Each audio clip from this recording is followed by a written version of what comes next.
ближи зимата, а со тоа и зголемувањето на загаденоста на воздухот. Меѓутоа, ова не е нешто ново кај нас.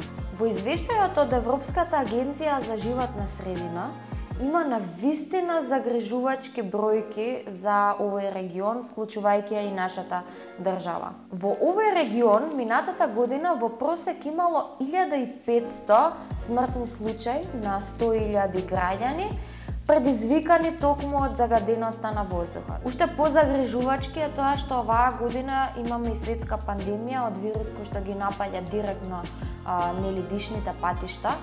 А ако земаме во предвид дека воздухот е медиумот преку кој што се шири овој вирус, загадениот воздух истражувањата го поврзуваат и со поголема смртност од овие вируси. Во нашата држава некако многу малку се обрнува внимание на грижата за животната средина. Се истураат отпадни води во реките, се палат депонии, не се користат соодветни филтри на џаците на фабриките, се користат што е можно повеќе автомобили, по еден си се возиме во кола.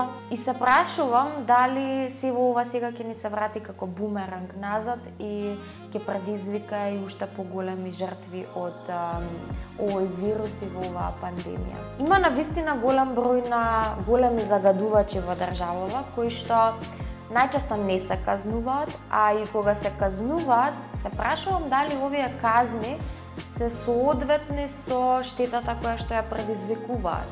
Дали цената која што ја плаќаат како казна е соодветна со цената која што ја плаќа народот со своето здравје и често со својот живот. Минатата зима носевме маски за да се заштитиме од загадениот воздух.